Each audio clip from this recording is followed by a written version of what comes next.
Hello friends, मैं आपसे गुप्ता आप सभी का अपने यूट्यूब चैनल में स्वागत करता हूं। जैसा कि अभी तक हमने केवल प्रथम पंचवर्षीय योजना और द्वितीय पंचवर्षीय योजना को कवर किया था। प्रथम पंचवर्षीय योजना 1951 से 1956 तक और द्वितीय पंचवर्षीय योजना 1956 से 1961 तक चली थी। अब हम लेकर आए हैं आपके सामने तृतीय पंचवर्षीय योजना। तृतीय पंचवर्षीय योजना 1961 से 1966 तक चली। प्रथम और द्वितीय दोनों पंचवर्षीय योजना के अध्यक्ष जवाहरलाल नेहरू थे। इसी प्रकार तृतीय पंचवर्षीय योजना के भी अध्यक्ष पंडित जवाहरलाल नेहरू ही रहे, क्योंकि यही उस समय के प्रधानमंत्री थे। प्रथम पंचवर्षीय योजना के उपाध्यक्ष गुलजारी लाल नंदा थे, द्वितीय पंचवर्षीय योजना के उपाध्यक्ष कृष्णामाचारी और तृतीय पंचवर्षीय योजना के उपाध्यक्ष दोबारा से गुलजारी लाल नंदा ही हुए। पंडित जवाहरलाल नेहरू पूर्व इस तृतीय पंचवर्षीय योजना में अंत तक इसके अध्यक्ष नहीं रह सके, क्योंकि मई 1964 में उनकी मृत्यु हो गई थी। उसके बाद गुलजारी लाल नंदा ने तृतीय पंचवर्षीय योजना में योजना आयोग के अध्यक्ष पद को संभाला। इसलिए गुलजारी लाल नंदा को इंडिया का फॉर्मर प्राइम मिनिस्टर भी कहा जाता है। हालांकि तृतीय पंचवर्षीय योजना सफल तो नहीं हो सकी, लेकिन फिर भी इसमें कई ऐसे कार्य किए गए जो मैं आपको आगे चल के बताऊँगा। तृतीय पंचवर्षीय योजना का लक्ष्य 5.6% रखा गया, लेकिन केवल प्राप्ति कितनी हुई? 2.4% की, अर्थात आधे से भी कम। इसलिए तृतीय पंचवर्षीय योजना असफल रही। आगे चल के मैं आपको बताऊंगा कि इसके लक्ष्य प्राप्ति इतनी ही क्यों रही। प्रत्येक पंचवर्षीय योजना का कोई ना कोई उद्देश्य होता है, इसलिए तृतीय पंचवर्षीय योजना का भी एक उद्देश्य था। इसका उद्देश्य था आत्मनिर्भर और स्वतः स्फूर्तिवान बनाए जाने पर जोर दिया गया। जैसा कि अभी मोदी जी कर रहे हैं, मोदी कह रहे हैं आत्मनिर्भर भारत बने। अब वो बेचारे कितने को रोजगार दें, कितने लोगों को रोजगार दें? लगभग भारत में 130 करोड़ जनसंख्या है, तो कितने लोगों को रोजगार दिया जाएगा? इसलिए अपना स्वयं बिजनेस करो, स्वयं सोचो, स्वयं उस पर विचार करो और दूसरों को भी रोजगार दो। इसी को कहते हैं आत्मनिर्भर, अर्थात स्वतः निर्भर। तो तृतीय पंचवर्षीय योजना में आत्मनिर्भर होने पर जोर दिया गया, जिससे कि तीव्र आर्थिक विकास दर हासिल हो सके। जब कोई बिजनेस करेंगे तो उससे लाभ होगा, और लाभ होगा तो उसमें देश को भी लाभ होगा। उससे आर्थिक विकास दर में वृद्धि होगी, अर्थात तीव्र आर्थिक विकास दर हासिल होगी। जैसा कि अभी तक कृषि को प्राथमिकता प्राप्त होती आ रही थी, इसी प्रकार तृतीय पंचवर्षीय योजना में भी कृषि को ही सर्वोच्च प्राथमिकता प्रदान की गई। लेकिन ये नहीं था कि कृषि को ही प्राथमिकता प्रदान हो, अर्थात कृषि पर ही ध्यान दिया जाए, उद्योगों पर भी ध्यान दिया जाता था।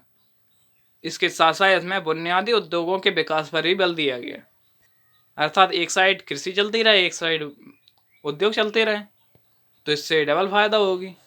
इसलिए तृतीय पंचवर्षीय योजना में कृषि के साथ साथ उद्योगों पर भी बल दिया गया। प्रत्येक पंचवर्षीय योजना किसी न किसी मॉडल पर आधारित होती है। प्रथम पंचवर्षीय योजना हेराल्ड मॉडल पर आधारित थी। द्वितीय पंचवर्षीय योजना पीसी महालनोबिस अर्थात प्रशांत चंद्र महालनोबिस मॉडल पर आधारित थी, और यह तृतीय पंचवर्षीय योजना जॉन सैंडी और सुखमय चक्रवर्ती मॉडल पर आधारित है। इसमें जॉन सैंडी ब्रिटिश के अर्थशास्त्री हैं और सुखमय चक्रवर्ती भारतीय। जैसा कि हमें पता है, तृतीय पंचवर्षीय योजना सफल न हो सकी है, असफल रही। तो कोई चीज़ असफल रहे तो उसका एक कारण तो होता है। इसी प्रकार तृतीय पंचवर्षीय योजना के असफल होने के भी कई कारण हैं। सबसे पहला कारण तो है 1962 का इंडो चाइना वार। यही एक युद्ध है जिसमें भारत हारा है। इसके बाद भारत की कभी हार नहीं हुई, कोई भी युद्ध हो, किसी से भी युद्ध हो। 27 मई 1964 को पंडित जवाहरलाल नेहरू की मृत्यु हुई। कई लोगों का मानना है पंडित जवाहरलाल नेहरू की मृत्यु कई कारणों से हुई, लेकिन यूट्यूब पर कई वीडियो बनाई गई हैं पंडित जवाहरलाल नेहरू की मृत्यु को लेकर। कुछ लोग कहते हैं सेक्सुअल एक्टिविटीज के कारण उनकी मृत्यु हुई। यार, वो अपने प्रधानमंत्री थे, उनके विषय में तो ऐसी बातें मत करो। आप पढ़े लिखो हो, पढ़ते हैं आप बुक्स में, तो कृपया ऐसी बातें मत किया करें। चलो अब मैं बताता हूँ 27 मई 1964 को पंडित जवाहरलाल नेहरू की मृत्यु कैसे हुई। जब 1962 में इंडो चाइना वार हुआ तो भारत को कुछ बहुत नुकसान हुआ, जिससे पंडित जवाहरलाल नेहरू को हार्ट अटैक आ गया। इसी कारण इनकी 27 मई 1964 को मृत्यु हो गई। उस मृत्यु के समय शायद ये कश्मीर में थे, शायद। इसी के चलते 1965 में इंडो पाक वार हुआ, 1966 में सूखा हुआ, 1966 में मुद्रा अवमूल्यन हुआ। तो जब 1966 में सूखा पड़ा, तो यह भयानक सूखा था। अब कुछ खाने के लिए नहीं था, तो बहुत सी चीज़ों का आयात करना पड़ा। जब बहुत आयात करना पड़ेगा, तो इसी कारण सरकार को मुद्रा का अवमूल्यन करना पड़ा। चलो हम देखते हैं भारतीय रुपये का अवमूल्यन कैसे हुआ। इस प्रणाली के तहत IMF इंटरनेशनल मॉनेटरी फंड अर्थात अंतर्राष्ट्रीय मुद्रा कोष के प्रत्येक सदस्य देश, भारत का सदस्य देश है, 1947 से 1971 तक अपनी मुद्रा का मूल्य सोने या अमेरिकी डॉलर के रूप में व्यक्त करते थे। अर्थात जैसे हमने कोई चीज़ अमेरिका से आयात की, तो हम उसे रुपए थोड़ी देंगे, डॉलर देंगे। अगर डॉलर नहीं है तो हम उसके बदले सोना दे सकते थे। इसी के चलते स्वतंत्रता प्राप्ति के बाद भारत ने भी IMF की सममूल्य प्रणाली का पालन किया। जब भारत स्वतंत्र हुआ था 15 अगस्त 1947 को, तो भारतीय रुपए और अमेरिकी डॉलर के बीच कुछ अंतर नहीं था। अर्थात एक USD बराबर एक INR था। USD यूनाइटेड स्टेट डॉलर और INR इंडियन नेशनल रुपीज। अर्थात एक रुपए में एक डॉलर होता था। अब देखो, अब एक डॉलर में कम से कम लगभग 70 रुपये होते हैं, लगभग 70-72 रुपये होते हैं। तो भारतीय अर्थव्यवस्था कितनी गिर चुकी है। अब जब हमारा भारत स्वतंत्र हुआ था, तब अमेरिकी डॉलर और भारतीय रुपए की विनिमय दर समान थी, लेकिन अब 70-72 रुपये एक डॉलर के बराबर हो गए हैं भारतीय। तो भारतीय अर्थव्यवस्था बहुत नीचे आ चुकी है, बहुत नीचे गिर चुकी है।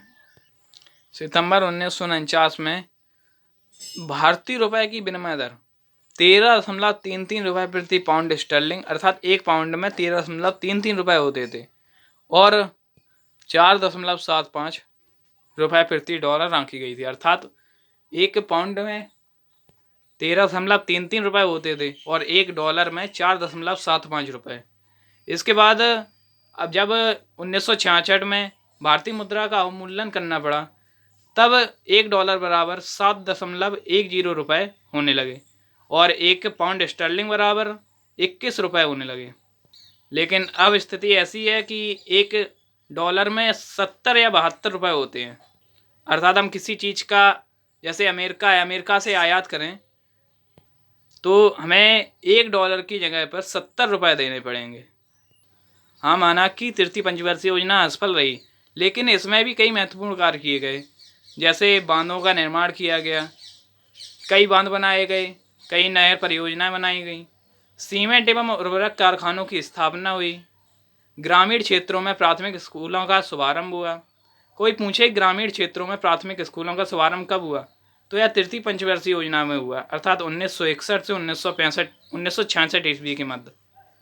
बोकारो जो झारखंड में स्थित है, बोकारो झारखंड में आयरन एवं स्टील इंडस्ट्री की स्थापना हुई 1964 में, रूस के सहयोग के कारण। अर्थात रूस के सहयोग से बोकारो झारखंड में जो बोकारो स्थान है, वहाँ पर आयरन एवं स्टील इंडस्ट्री की 1964 में स्थापना की गई। इसी के चलते UTI unit trust of India, जिसे अब एक्सिस बैंक में बदल दिया गया है, यूनिट ट्रस्ट ऑफ इंडिया, और IDBI अर्थात industrial development bank of India की स्थापना हुई 1964 में, अर्थात तृतीय पंचवर्षीय योजना के मध्य। इसी के चलते भारतीय खाद्य निगम IFC अर्थात इंडियन फूड कॉरपोरेशन की स्थापना भी 1965 में हुई। कृषि कीमत आयोग की स्थापना भी 1965 में की गई, और पंचायत चुनाव भी 1965 में ही स्टार्ट किए गए। पहले केंद्र को ही अधिकार प्राप्त थे, उसके बाद राज्य को भी 1965 में, अर्थात तृतीय पंचवर्षीय योजना में राज्य को भी कई क्षेत्र में अधिकार प्रदान किए गए। जैसे बिजली के क्षेत्र में अर्थात राज्य बिजली बोर्ड की स्थापना हुई, शिक्षा क्षेत्र में अर्थात राज्य माध्यमिक शिक्षा बोर्ड की स्थापना हुई, और सड़क परिवहन क्षेत्र में राज्य सड़क परिवहन की स्थापना हुई। अर्थात इसी तरह अनेक क्षेत्रों में राज्यों को भी योगदान मिला। आपने कभी सुना होगा ट्रिकल डाउन थ्योरी, शायद इसके बारे में पढ़ा भी होगा। तो आइए हम इसे समझते हैं, क्या होती है ट्रिकल डाउन थ्योरी। तो पहली, दूसरी और तीसरी पंचवर्षीय योजना 1951 से 1966 तक तीनों पंचवर्षीय योजना इसी थ्योरी पर आधारित थी, अर्थात तीनों पंचवर्षीय योजनाओं ने इसी थ्योरी का अनुसरण किया। तो इसके लिए हम सबसे पहले समझना होगा कि ट्रिकल डाउन थ्योरी होती क्या है।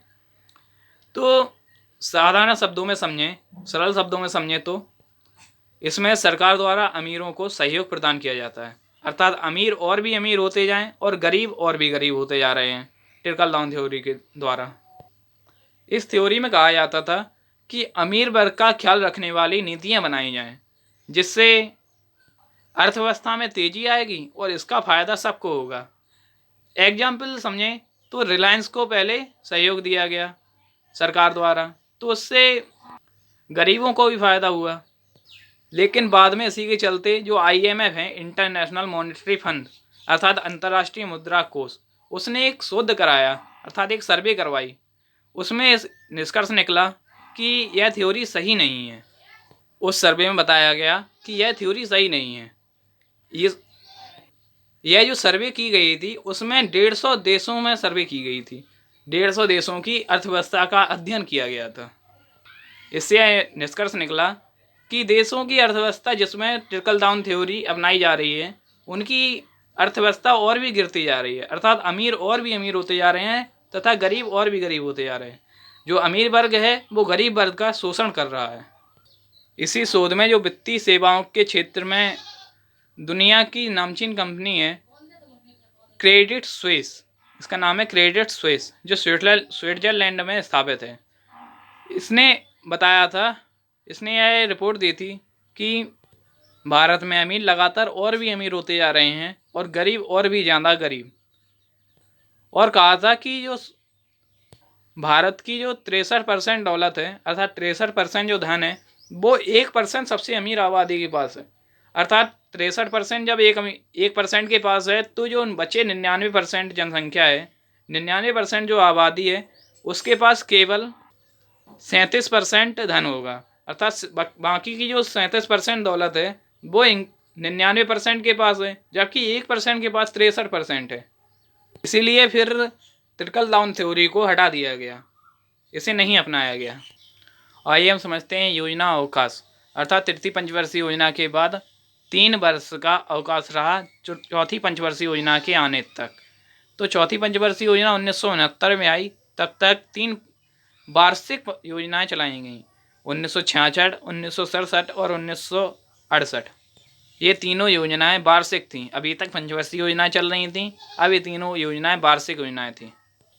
जैसा कि पहले तीनों पंचवर्षीय योजनाओं में कृषि को प्राथमिकता थी, इसी तरह इन तीनों योजनाओं में भी कृषि को प्राथमिकता दी गई, लेकिन उसके साथ साथ उद्योग क्षेत्रों को भी समान प्राथमिकता दी गई।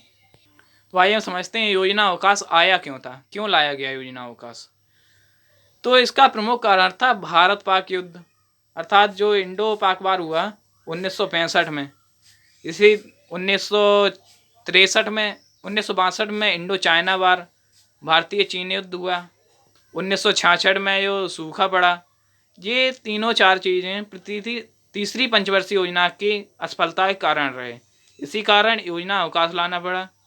जब 1966 में भारत में सूखा पड़ा तो भारत को कई चीज़ों का और बहुत सी मात्रा में आयात करना पड़ा। तो आरंभ में तो भारत में आयात था 1093 करोड़ का, लेकिन बाद में योजना के अंत तक यह बढ़कर 1409 करोड़ रुपए का हो गया। इसी कारण भारतीय रुपए का अवमूल्यन भी करना पड़ा था।